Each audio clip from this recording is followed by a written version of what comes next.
പടം നന്നായിരുന്നു. പൃഥ്വിരാജ് സുകുമാരൻ എല്ലാവർക്കും ഇഷ്ടപ്പെട്ട ഒരു നടനാണല്ലോ. അദ്ദേഹത്തിൻ്റെ ആടുജീവിതം സിനിമ തന്നെ ഒരു അതിനെക്കുറിച്ച് അഭിപ്രായം പറയുന്നത് വളരെ നല്ല പടം എന്നേ നമുക്ക് പറയാൻ പറ്റൂ. എല്ലാവർക്കും ഇഷ്ടപ്പെട്ട അഭിനയവും യുവനടൻ, നല്ലൊരു അഭിനേതാവ്, അങ്ങനെ പല ഗുണത്തിലും അദ്ദേഹം മുന്നിലാണ് പൃഥ്വിരാജ് സുകുമാരൻ. പിന്നെ അവരുടെ അച്ഛൻ്റെ ഗുണങ്ങളെല്ലാം അവർക്ക് മകനെ കിട്ടിയിട്ടുണ്ട് എന്ന് തന്നെ എല്ലാവരും സമ്മതിക്കുന്നതാണല്ലോ. ഇപ്പം ഞാൻ സംസാരിക്കാൻ പോകുന്നത് വിലായത്ത് ബുദ്ധ എന്ന ഒരു സിനിമ എങ്ങനെയുണ്ട് എന്നുള്ളതിൻ്റെ മറുപടിയാണ്. നല്ല സിനിമയാണ്, എല്ലാവർക്കും കണ്ടിരിക്കാം. നമുക്ക് തോന്നും ഇതെന്താണ്, നമ്മൾ പുഷ്പ ഫിലിം കാണുന്നതിൻ്റെ ആ കഥയൊക്കെ ഏകദേശം ഒരുപോലെ വരുന്നല്ലോ എന്ന് തോന്നാം. പക്ഷേ അങ്ങനല്ല. നല്ല പടം, ഒരു കൂട്ടായ്മ, എത്രയോ പേര്, ഒരു കൂട്ടായ്മയുടെ റിസൾട്ടാണല്ലോ ഒരു സിനിമ. ഒരാൾ മാത്രം ചെയ്യുന്നതല്ലല്ലോ. അപ്പോൾ തീർച്ചയായിട്ടും എനിക്ക് പറയാൻ കഴിയുന്നത് അവരെല്ലാവരും കൂടി ചേർന്ന് നല്ല രീതിയിൽ ഒരു സിനിമ ഉണ്ടാക്കിയിരിക്കുന്നു എന്നേ നമുക്ക് പറയാൻ പറ്റൂ. തെറ്റായിട്ടൊന്നും പറയാനില്ല. പിന്നെ തിലകൻ സാറിൻ്റെ മകൻ, അദ്ദേഹം നന്നായിട്ട് അഭിനയിക്കുന്നുണ്ട്. വേറെ എല്ലാ അഭിനേതാക്കളും നല്ല രീതിയിൽ അത് അഭിനയിച്ചിട്ടുണ്ട്. കഥയും കൊള്ളാം, എല്ലാവർക്കും കണ്ടിരിക്കാം. നല്ല പടമാണ്. പാട്ട് എല്ലാമേ നന്നായിരിക്കുന്നു. വലിയ ഒത്തിരി പാട്ടുകൾ മിക്സ് ചെയ്ത് അങ്ങനൊന്നുമല്ല. ആ പെൺകുട്ടിയുടെയുമായിട്ട് ഒരു പെൺകുട്ടിയുടെ ആ കുട്ടിയുടെ പേരെനിക്ക് ഓർമ്മ വരുന്നില്ല, അവരുമായിട്ട് ഉള്ള ഒരു ലവ് സീനൊക്കെ വളരെ നന്നായിട്ടും അങ്ങനെ നമുക്ക് കണ്ടിരിക്കാൻ പറ്റാത്ത രീതിയിലുള്ള ചിത്രീകരണമൊന്നുമല്ല. നന്നായി നല്ല സീനറീസ്.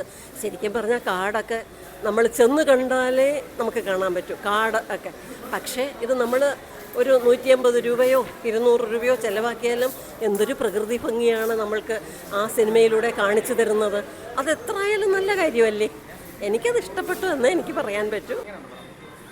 കണ്ടിരിക്കാൻ പറ്റിയ സിനിമ വായിച്ചിട്ടുണ്ട്. അപ്പോൾ അതിൽ നിന്ന് ആ സീനിൽ കാണുമ്പോൾ നല്ല കുറച്ചുകൂടി എഫക്റ്റീവായിട്ട് കുറച്ച് വ്യത്യാസമൊക്കെ ഉണ്ടെന്ന് തോന്നുന്നു. പൃഥ്വിരാജ് സൂപ്പർ, ഷമ്മി തിലകനും സൂപ്പറായിരുന്നു. മൊത്തത്തിൽ സൂപ്പറായിരുന്നു, കൊള്ളായിരുന്നു. വിലായത്ത് ബുദ്ധയാണോ? പടം കൊള്ളാം. താരം ജീപ്പാണ് കേട്ടോ, അല്ല ജീപ്പാണ് താരം. പൊളിയാണ് ബ്രോ, കണ്ടു നോക്കണം. നല്ല സിനിമ, നല്ല സിനിമയായിരുന്നു. നേരത്തെ ആൾക്കാർ മോശം റിവ്യൂ പറയുന്നില്ല, അങ്ങനെയൊന്നുമില്ല. നല്ല പടമായിരുന്നു. എല്ലാവരും നന്നായിട്ട് ചെയ്തിട്ടുണ്ട്. എനിക്ക് നല്ല രീതിയിൽ പോകുന്നതായിട്ട് തോന്നിയിട്ട് അങ്ങനെ നെഗറ്റീവ് അടിക്കാനായിട്ടൊന്നുമില്ല. നല്ല രീതിയിൽ എൻ്റർടൈൻമെൻ്റ് ആയിട്ട് പോകുന്നു. വിലായത്ത് ബുദ്ധ കുഴപ്പമില്ല, നല്ല ഫിലിം. ഫസ്റ്റ് ഹാഫ് നന്നായിട്ടുണ്ട്. സെക്കൻഡ് ഹാഫ് ചെറിയൊരു ലാഗും, ഒരു തെലുങ്ക് ഫിലിമിൻ്റെ ഒരു ചെറിയൊരു ചായ വന്നോളൂ. കുഴപ്പമില്ല, നല്ല മൂവിയായിരുന്നു. മേക്കിംഗ് ഒക്കെ നല്ല ആവറേജ്, കുഴപ്പമില്ല. നല്ല പടം. നല്ല പടം.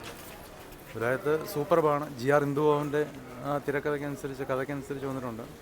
സച്ചി ചെയ്തെങ്കിൽ വേറെ ലെവൽ. സച്ചിയുടെ അയ്യപ്പനും കോശിയും അറിയാമല്ലോ, ആ ഒരു ലെവലിൽ അറിയാമല്ലോ. അപ്പോൾ അദ്ദേഹം ചെയ്യുന്ന ഇത് മറ്റൊരു ലെവലിലാകുമെന്ന് എനിക്ക് എന്തായാലും അഭിപ്രായമുണ്ട്. ഇത് മോശമാണെന്നല്ല, ഞാനിപ്പോൾ കണ്ടപ്പോൾ ഒരു തിയേറ്ററിൽ ഒരു 40% അത് ഒക്കുപ്പൈ ചെയ്തിട്ടുള്ളൂ സീറ്റ്സ്. റിമൈനിങ് ഒരു 60%. എനിക്കറിയില്ല ഉച്ചയ്ക്കുള്ള ഷോ എന്താണെന്ന് എനിക്കറിയില്ല. പക്ഷെ എനിക്കിഷ്ടപ്പെട്ടു. Overall very good.